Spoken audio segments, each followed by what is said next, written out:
got this Sony ZV E10 in here. Let's see.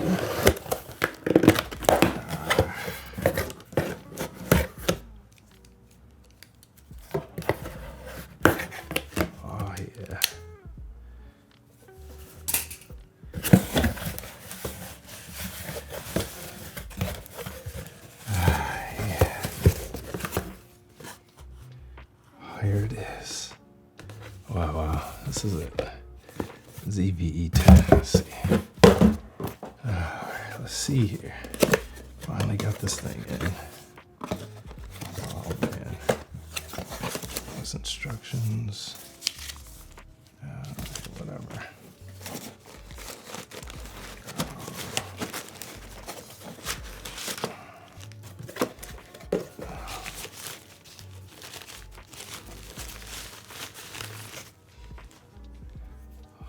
Oh man, came with a cage.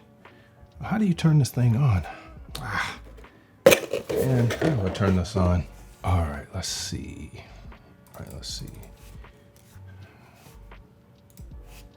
How to turn on ZV E10. Let's see.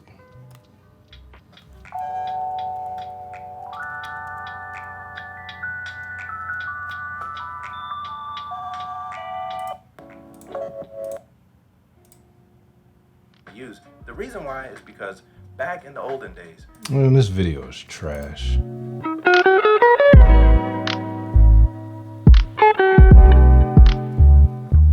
Have you ever seen the movie The Matrix when Morpheus says, "You take the red pill, you stay in Wonderland, and I show you how deep the rabbit hole goes"? Learning things works exactly like Morpheus stated. I kind of look at it like the red pill is the dedication that you take, you ingest, and when you're learning something, this is the thing that keeps you on track.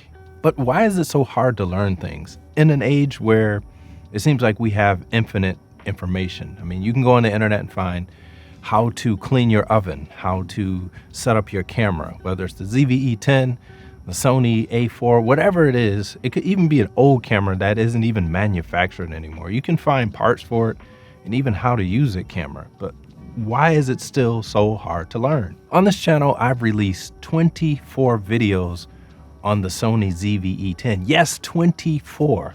That's way too many videos, way too many. I released an 8-minute video before, and 2 minutes after I released it, I got a comment saying, "Why didn't you include X in the video?"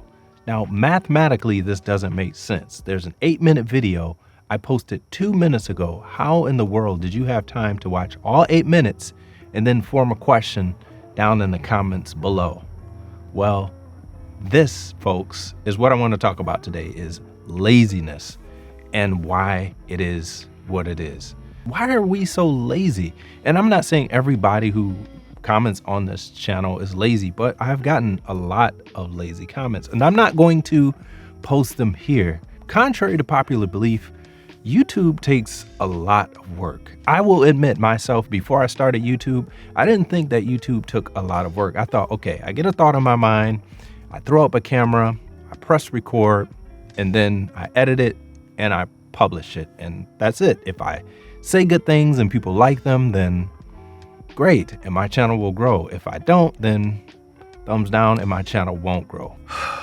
Well, a lot has changed since then, and I've learned a tremendous amount of information when it comes to YouTube. And one of those things that I've learned is this goes much deeper, like Morpheus said, than what you see on the surface. You see, in order to have a good YouTube video, you have to look at what's trending, you have to look at analytics, you have to look at your click-through rate, you have to look at all these different things just to get your video seen. And this has nothing to do with if the video itself is even good or not. That's just the YouTube side of it. But the other side of it is finding time to actually create videos that are meaningful, create videos that are helpful, create videos that will cause people to be encouraged and enthusiastic about creating content. And then people ask you technical questions like, what's the difference between this sensor and this sensor? Well, how many photo sites does this have? I can't get this to work. How do I put this battery on? Does this camera work with this? Does this lens work with this body? What about this? What do you think about this camera? So the research goes on and on and on and on and on outside of the video and outside of YouTube. Now, I'm not complaining. I know a lot of people may say, you did choose to do YouTube. And you're right, I did choose to do YouTube. At the same time, I did not understand when I first started how much information you need to have in order to have a successful channel. So how does this all relate to laziness, and how does this tie in to what I'm saying here? I think this goes back to elementary. You see, school is meant to give you the foundation for learning. So you build things on top of that. So you have to have the fundamentals, which are your ABCs, your phonics, the sounds that the letters make. So in school, they teach you these fundamentals, but also in school, they teach you other things. They teach you history, they teach you science, they teach you geology, and the list goes on and on and on. But one thing that I noticed that school does not teach you is how to learn. They teach you what to learn, and they give it to you in the form of a book that you just open and you have to remember it, and that's really it. But they don't teach you how to go out and seek knowledge. Now, I do have to give school some credit because I don't want to completely dismiss school, but I will say that school, when they have you do a book report, that is the closest thing to seeking knowledge that I know of that exists. Maybe there are some things that are new in school, but when I was going to school, there were not that many different things. So I think one of the things we need to do is to learn how to learn. You may be asking yourself, well, how do you learn how to learn? Well, I'm glad you asked. That's a great question. One of the first things you can do if you're passionate about learning videography and photography is to, number one, understand that it's deeper than what you think. Just like Morpheus said, he'll show you how deep the rabbit hole goes. Well, if you watch enough YouTube, if you learn enough, you're going to understand that this rabbit hole goes very deep. You may think you know a lot about something, but as you keep learning it, you'll realize how much you don't know. I think this is called something like the Dunning-Kruger effect, where people that think they're really smart, they think they know a lot, actually stop learning because they stop seeking knowledge and they stop seeking to gain more information. Whereas the people who don't believe they know a lot are always in this constant pursuit of learning.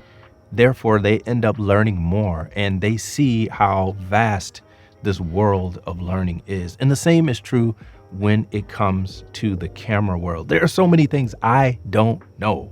Even though I've been doing this for some years now, I learn new things all the time. And I'm not just talking about new technology that came out. I'm talking about things that have been around that I just simply didn't know existed.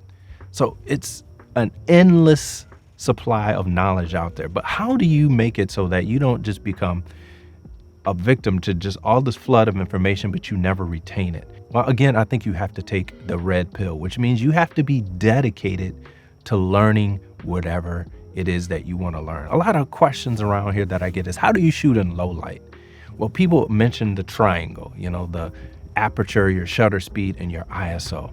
Yes, that is the fundamentals of that, but it goes deeper than that. There's a lot more that you need to know. But for the sake of time, I want to cut it short here because I think I've talked enough. But if this video means anything to you, let me know what you think about learning, and let me know what your plan is for 2022 in learning and what it is you want to learn from this channel. Until next time, I'm out. Peace.